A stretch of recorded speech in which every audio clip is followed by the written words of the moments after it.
마이엠 고등관 팀장 김호연입니다. 저는 일단은 이제 고3 수업만 전담해서 진행을 하고 있고, 이제 고3 학생들이 어떻게 좀 수능을 대비를 하는 게 맞는 방향인지 그거 좀 제시를 해드리려고 자료를 준비를 했는데 진행해 볼게요. 고3에 올라가는 학생들한테 가장 많이 듣는 말이 이거예요. 쌤, 저는 수시파예요. 쌤, 저는 정시파예요. 그런 거 없어요. 그런 거 없어요. 이게 수시만 준비를 하겠다라고 얘기를 하게 되면은 이게 상대적으로 이제 정시 점수가 안 나온다라는 얘기인 건데, 이런 식으로 되게 되면은 우리가 뭐가 문제점이 생기냐? 6개의 수시 모집 원서를 적는데 굉장히 좀 보수적으로 적을 수밖에 없어요. 왜? 최소한 한두 개는 무조건 합격을 시켜야 되는 상황으로 진행이 되는 거고, 혹은 이제 쌤, 저는 정시파예요. 정시가 길이 더 좁다, 그죠? 좀 전에 자료 보셨다시피 정시가 일단은 모집 인원 자체도 적은 편이고, 원체 괴물들도 인수생애들도 많은 상황이기 때문에 특정 하나를 뭔가를 선택을 해서 진행하자라는 거는 좀 옳지 않은 방향 같아요. 둘 중 하나만 선택해서 준비하는 것 자체가 절반의 기회를 버리는 것 같고, 본인이 정시파라고 얘기하는 애들은 그냥 게으른 거예요. 내신 준비를 하기 싫다. 특히나 이제 남학생들한테 좀 많이 모이거든요. 쌤, 전 정시파인데요. 정말 이제 3학년 올라왔는데 말도 안 되는 내신 성적을 가지고 올라오는 친구들이 있어요. 그런 친구들은 어쩔 수 없어요. 아까 전에 또 얘기했다시피 논술을 준비를 해야 돼요. 이게 원서 6장을 다 버릴 수는 없는 상황이고, 그렇다고 이제 내신 점수에 맞춰서 쓰려고 보니까 정말 이름을 처음 들어보는 학교밖에 쓸 수가 없는 상황이다. 그렇게 되면 6장을 버리느니 좀 논술을 준비를 하는 게 맞는데, 이 부분은 제가 실제로 작년까지 논술 수업을 수업을 하긴 했었어요. 근데 이게 특히나 수리 논술 같은 게 조금 수업을 하는 입장에서 보더라도 수리 논술이라는 게 주가 되게 되면은 굉장히 위험해요. 이게 무슨 얘기냐면은 정시를 준비를 하는 상황인데 올해 내가 원하는 만큼의 목표를 달성하지 못했다라고 하면은 쉽게 생각해도 내년에도 기회가 있어요. 근데 이게 논술을 주로 준비를 했다라고 하게 되면은 올해 결과가 안 나오면은 내년에 다시 처음부터 출발을 해야 되는 상황이에요. 이게 논술 시험이라는 게 실제로 이제 재작년에 아주대학대 같은 경우는 또 경쟁률 850대 1 이렇게 나왔는데, 너가 850명 중에 한 명이야? 대답 못 하더라고요, 얘가. 그거를 뚫고 가겠다 해서, 이거는 저는 이제 올해 수업을 안 하는 이유 자체가 약간 학생들 좀 꿈을 갉아먹는 것 같은 그런 느낌이 좀 많이 드는 수업이다 보니까, 그래서 차라리 저는 어떤 식으로 좀 권장을 하냐면은, 실제로 모의고사 준비만 했었을 때 논술 준비를 아예 안 하고 이제 합격이 가능한 라인을 저희는 이제 세종대, 숭실대, 건국대 요 정도 라인까지는 딱히 이제 논술 준비를 집중적으로 하지 않더라도 모의고사를 적당하게 풀 수 있는 학생들은 합격을 할 수 있다. 이렇게 보고 실제로 그 정도 이제 맞춰서 합격을 한 학생도 많아요. 그런 부분들 이제 있으니까 아직까지 이제 수시 모집. 실제로 이제 수업할 때는 무슨 얘기를 많이 하냐면은, 너가 수시 모집을 당장의 가능성이 없어? 그럼 네 옆에 짜증나는 네 친구들이 좋은 대학 가는 거 볼 수 있냐? 네가 앞길 한번 막아봐라. 이러고 그냥 공부를 시켜야 내신 공부를. 실제로 고3 내신이 등급이 나오는 과목이 한 3과목에서 4과목밖에 없어요. 3과목, 4과목인데 그게 전부 다 정시랑 연결이 되는 과목이다 보니까 고3 올라와서 내신을 뽑기로 할게요? 공부 안 할게요? 이거랑 말이 똑같거든요. 그래서 이제 이런 부분 좀 유념해 주시고, 자, 올바른 대입 합수 점략해서 내신 대비의 기본 과정이 수능 대비의 기본 과정과 같음을 정확히 이해하고, 아까 말씀드린 것처럼 고3에서 나오는 내신이 실제로 학교에서도 교과목에서 제시를 해주는 교과서를 진행을 하는 게 아니고 뭐 수능 특강을 진행을 한다든지 모의고사 기출문제를 가지고 와서 풀이를 한다든지 이런 식으로 많이 하기 때문에 그거 이제 준비해 주시고, 내신 시험도 못하면서 수능을 보겠다? 말이 안 된다, 그죠?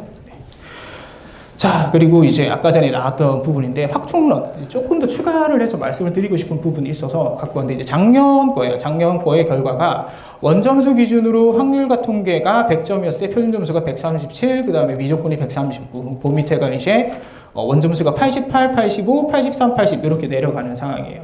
요게 이제 점수대를 보게 되면은 실제로 재작년 정도만 보더라도 이게 동일한 표준 점수를 받는다라고 했었을 때 미적분이 최소 2문제 정도는 안전빵으로 깔고 가요. 이게 무슨 얘기냐면은 확통에서 88점이랑 미적분에서 80점이 표준 점수가 비슷하게 나오는 상황, 오히려 그거보다 더 벌어지는 경우도 있었는데, 이제 아까 말씀드렸다시피 이제 표준 점수를 계산을 하는 방법 자체가 이제 표준 편차를 뭐 분모에 깔아놓고 자기가 받은 점수에서 뭐 평균을 빼서 그렇게 계산을 하는 건데 실질적으로 평균이 낮게 되면은 표준 점수가 높게 나와요. 근데 이게 확통런이라는 요 바람이 불기 시작하면서 옮겨간 애들이 소위 말해서 위에 있는 애들이 옮겨간 게 아니고 바닥을 깔아주는 애들이 다 옮겨갔어요. 그러다 보니까 이게 확통이랑 이제 미적분에서 같은 표준 점수를 받는다라고 했을 때 원점수 차이가 한 3점 내외. 네. 실제로 뭐 문제를 3점짜리를 틀리는다는 건 말이 안 되니까 그냥 뭐 한 문제 차이, 4점짜리 한 문제 차이다. 이렇게 받아들이시면은 될 것 같아요. 근데 약간 유의를 하실 게 가산점이 들어가거든요. 이게 뭐 이제 교차 지원이 다 가능하다고는 한데 뭐 미적분을 선택을 했을 때 가산점을 몇 %, 준다, 뭐 과탐을 선택했을 때 가산점을 몇 % 준다, 이런 것까지 좀 염두를 해서 실제로 우리가 동일한 수준까지 올라오자라고 했었을 때 확통이랑 미적분에 대한 공부량 혹은 공부 시간이 최소 3배라고 얘기를 해요. 확통이랑 미적분을 동일한 똑같은 이제 같은 모의고사에서 비슷한 점수를 받겠다라고 했었을 때 미적분은 3배는 더 공부를 해야 된다, 이렇게 얘기를 하는 건데 거기서 그 공부량을 조금 뭐 줄여서 확통을 택하자라고 했었을 때 똑같은 점수를 받으면 되는 게 아니고 이제 잠깐 넘어갔다 올게요. 네, 3에서 5%의 가산점까지 고려를 했었을 때 내가 이게 옮겨서 확통론을 하는 게 맞을 것이냐, 그렇게 조금 생각을 해보고 준비를 해주시면 될 것 같습니다. 자, 실제로 아까 비슷한 자료 있었다고 해서 지금 수시 같은 경우에는 수능 최저를 맞추는 상황이기 때문에 가산점의 의미가 없어요. 그래서 본인이 미적분에 정말 나는 일가견이 있다 하는 친구가 아니고서야 내가 수능 최저를 맞추는 입장에서는 가급적이면 그냥 확률과 통계를 선택을 해서 가시는 게 맞고, 정시 같은 경우에는 이제 지정과목, 지정학교, 아까 전에 이제 서울대만 말씀드렸는데 서울대에다가 이제 직업국이라고 얘기한다고 해서 지방국점 공립대학교들도 이제 미적분을 지정을 해놓는 경우들이 좀 많은데 저런 학교들을 제외한 이제 연세대, 고려대, 서강대, 성균관대, 한양대, 중앙대 등 전부 다 교차 지원이 가능하되 단 미적분을 선택했을 때 3에서 5% 정도의 가산점이 주어지는 상황이니까 이제 한두 문제 정도는 더 맞자, 이렇게 이제 받아들여 주시면 될 것 같아요. 그래서 저도 이제 실제로 수업할 때는 재작년까지만 해도 이과인데 확통을 한다면 살짝 놀리듯이 말했어요. 야, 너 자존심도 없냐? 막 이랬는데 이제 시대 분위기가 많이 바뀌었더라고요. 이제 미적분이 무조건 좋다라고는 말씀을 못 드리겠어요. 미적분이 실질적으로 수능 난이도로 보더라도 미적분은 제 기준으로 봤을 때 조금씩은 더 어려워지는 느낌이에요. 이게 뭔가 교육과정상의 내용만으로 풀기엔 좀 애매하고 그 이외의 내용을 좀 섞어서 해석을 했을 때가 좀 쉽게 보이는 형태의 문제들이 많은 반면에 확통은 점점 쉬워지는 느낌이에요. 정말 말도 안 될 정도로 풀이 과정이 작년에는 그래도 좀 괜찮은데 재작년에 확통 마지막 문제가 제가 학생들한테 풀어줄 때 풀이가 한 3줄 정도밖에 안 나오거든요. 마지막 문제, 30번 문제가. 그러니까 이 정도면은 차라리 확통 빨리 풀어놓고 남은 시간에 공통에서 투자를 하는 게 훨씬 더 유리한 게 아닌가, 그런 생각 지금 들어요. 자, 기본기에 대한 진실이다. 지금 이렇게 얘기를 해놨는데 수능 수학이 범위가 넓어서 학생들이 어떤 부분을 어떻게 공부를 해야 되는지에 대해서 많이 혼란스러워합니다. 쌤, 저는 어디부터 공부를 해야 될지 모르겠어요. 어느 부분부터 손을 대야 될지 모르겠어요. 라고 얘기를 하는데 그런 학생들은 뭘 해보시면 되냐면은 그냥 평가원 모의고사 기출문제 혹은 수능 기출문제 시험지를 한 개 말고 한 3-4개 정도를 쭉 뽑아가지고 걔네들끼리 한번 살펴보시면은 내가 뭘 해야 되겠구나라고 눈치를 챌 수 있어요. 이게 수능은 유행을 잘 타는 시험이다. 이게 무슨 얘기냐면은 특정 유형이 한번 나오기, 평가원에서 한번 나오기 시작하면은 그 유형이 최소한 3-4년은 계속 나와요. 그리고 이제 뭔가 조금 오류가 있다, 좀 문제점이 있다라고 생각이 되는 유형들, 뭐 최근에 받았던 게 점화시 문제가 항상 이제 22번짜리 나온 문제가 있었는데 그게 노가다를 엄청 많이 해야지 답이 나오는 형태의 문제였기 때문에 좀 말이 많았어요. 근데 그 유형이 이제 재작년 수능에서가 만족하는 값들이 합을 구해야 되는데 총 8개가 나오게끔 세팅을 해놨어요, 애들이. 8개 중에 하나도 못 구하면 답이 틀리게끔 그렇게 되어 있었는데 이제 그런 부분에 대해서 말이 하도 많이 나오다 보니까 걔를 이제 교육과정상의 취지에 맞게끔 그냥 자연수 1, 2, 3, 4 대입해가지고 답을 얻을 수 있게끔 이렇게 해서 기본 문제 형태로 바꿔버리고 다른 유형을 거기다 집어넣으면서 작년부터 이제 그런 식으로 바뀐 애들도 있고. 근데 이제 출제되는 유형 자체가 변화가 상당히 보수적이다. 이 말이 뭔 얘기냐면은 사실상 범위로 보게 되면 교과서, 교재 3권에 해당이 되는 거예요. 수학원, 수학투의 선택과목 하나까지 총 3권의 분량에 해당이 되기는 하지만 나오는 애들만 나오더라. 실제로 우리가 이제 모의고사를 보자라고 했을 때 지금 제가 고3 수업을 하고 있는 상황에서 올해 1, 2월에 진행을 했던 교재가 지금 제가 쓴 책으로 진행을 했는데 그 책에서는 전체 교과목에 대한 전체 내용을 다루지를 않았어요. 애초에 그냥 어차피 나올 애들만 나오니까 그 유형만 집중적으로 파자. 내가 이제 이 유형만 집중적으로 팠었을 때 쌤 이거 처음 보는 유형인데요? 아무리 많아도 2개다. 이렇게 얘기를 해요. 항상 똑같은 것만 나오거든요, 애들이. 네, 그렇게 되고 이제 필수 출제 유형에 대한 학습만으로 2, 3등급까지 올라서는 것이 가능하다. 이게 지금 그 얘기의 연장선인데 실제로 예측이 안 되는 유형은 솔직히 제가 봤을 때는 올해 3월 모의고사가 15번 문제 1개. 15번 문제 1개는 무슨 단원에서 나올지 저도 조금 원체 이제 변화가 많았던 부분이고 나머지 이제 1번부터 22번까지 해서 15번 공통하면 전부 나거든요. 그게 나머지 21문제는 각 번호별로 이제 똑같이는 안 나오겠죠. 근데 이게 요 사이에서는 요런 문제들이 나오고 요런 번호들 사이에서 이런 문제 나오고 다 얘기를 해줘요, 학생들한테. 그래서 그것만 집중적으로 계속 학습을 시켜요. 네. 그게 이제 실제로 보게 되면은 출제 유형 예시 지금 2025년 6월이랑 9월이랑 수능까지 1번 문제인데 다 비슷비슷하게 생겼다고요. 수학을 모르는 사람이 봐도 아니 똑같은 거 물어보는 거구나. 근데 이게 단 1번 문제라고 하면 2, 3점짜리 쉬운 문제만 그렇겠지라고 생각을 하실 수 있겠으니까 자, 11번 이거 4점짜리 문항이에요. 이제 수능 이제 2점, 3점, 4점으로 구성이 되는데 4점짜리 문항에서 이제 직선 운동을 하는 물체의 운동에 대한 문제. 이게 2025년 6월 11번이고 얘는 2025년 9월 11번. 그 다음에 얘는 2025년 수능 11번이에요. 거의 비슷한 자리에서 똑같은 걸 물어봐요. 4점짜리 그럼 더 어려운 거거든요. 자, 다음에 보실게. 자, 지금 이게 뭐 유형으로 말씀을 드리자면은 지수로그라는 2개의 함수에 대한 역함수 관계를 이용해서 해석을 하는 형태의 문제다. 이렇게 많이 정리를 하는데 얘가 이제 또 작년 6월 22번 공통 마지막 문제입니다. 옛날에 30번 생각하시면 돼요. 제일 마지막 문제. 22번이고 마찬가지로 비슷비슷한 애들 적혀 있다 그죠? 얘가 9월 22번, 얘가 수능 22번이에요. 애초에 핵심이 되는 개념 자체가 이제 뭐 약간 수학적인 얘기를 해도 괜찮을지 모르겠는데 사실상 이제 두 함수를 적당하게 평행 이동을 했었을 때 y는 x라는 직선에 대한 대칭이다. 요거 자체만 핵심으로 놓고 덤비면은 다 똑같은 방향을 가지고 풀 수 있는 문제들이에요, 지금. 근데 이런 애들이 이제 다 문항별로 뭐 이제 뭐 최근에 유행을 타기 시작한 극한식 같은 경우가 21번 자리에 나오는 애가 있는데 뭐 걔네 같은 경우도 이제 영인자라고 하는 놈의 개수가 분자 분모에 각각 몇 개씩 있는지 그거 추정하는 거 다 똑같이 나오는 상태이기 때문에 지금 최근 거 굳이 뭐 수업을 안 듣더라도 최근에 모의고사 평가원 모의고사 작년 거 6월 9월 수능 요 3개만 보셔도 될 것 같아요. 3개 딱 비교를 했을 때 요런 애들이 나오는 거구나라는 게 딱 보여요. 그러니까 그 놈들만 집중적으로 학습을 해주셔도 어느 정도 점수를 깔고 갈 수가 있어요. 자, 여기서 말하는 지금 2, 3등급이라는 말을 계속 해놓는데 요 이유가 뭐냐면은 아까 전에 그 100분이 펴보셨다 그죠? 그 최현 선생님이 강의하셨을 때 3월 모의고사 등급 얘기를 하셨는데 실제로 생각하는 것보다 고3 학생들이 수학을 못해요.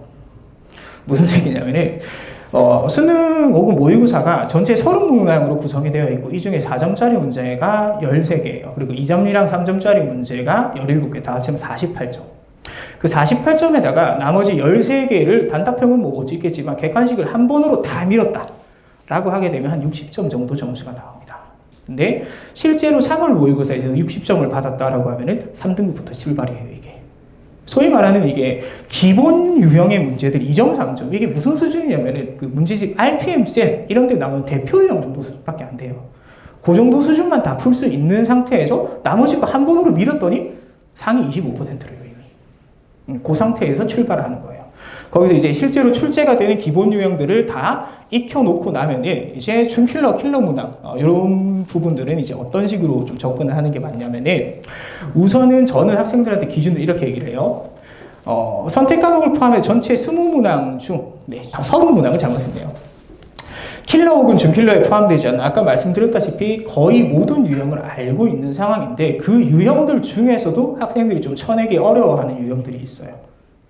사인, 코사인 법칙에 관련된 문제라든지 아까 제가 극한식 얘기했던 거 그런 형태나 아니면 확률과 통계 같은 경우에는 중복조합에 관련된 문제 이런 애들이 학생들이 조금 어려워하는 문제인데 그런 문제들을 제외를 하고 나서 최소 50분 안에는 다 풀 수 있게끔 세팅을 하라고 얘기를 해요. 저게 안 되면은 차라리 저 시간에 50분 안에 푸는 거, 그 아는 위주로만 계속 연습을 하는 게 차라리 나아요, 이게. 그 부분에서 실수만 안 해도, 네, 저게 25문항? 그럼 80점이면 거의 2등급에 걸리는 수준이거든요, 수능에서도.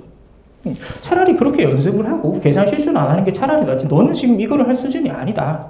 그 다음에 이제 보셔야 되는 게, 그때는 이제 좀 범위를 광범위하게 보셔야 돼요. 이제 전년도 기출만 볼 게 아니고 이제 몇 년치 평가원 거를 위주로 보시는 거죠. 6월, 9월 수능.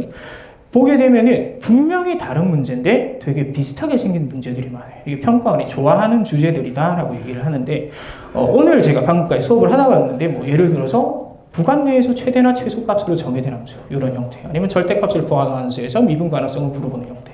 얘네들은 정말 질릴 정도로 많이 나오는 애들이니까 마찬가지로 올해 평가원 모의고사나 수능에서도 그런 유형이 나올 가능성이 굉장히 높겠구나. 그래서 좀 대표되는 유형부터 좀 정리를 해 나가자라고, 네, 생각해 주시면 되겠습니다. 자, 여기까지가 이제 수학에 대한 내용이었고, 수학을 제외한 다른 것 과목에 대해서는 이제 영어랑 탐구 과목 나갔다, 그죠?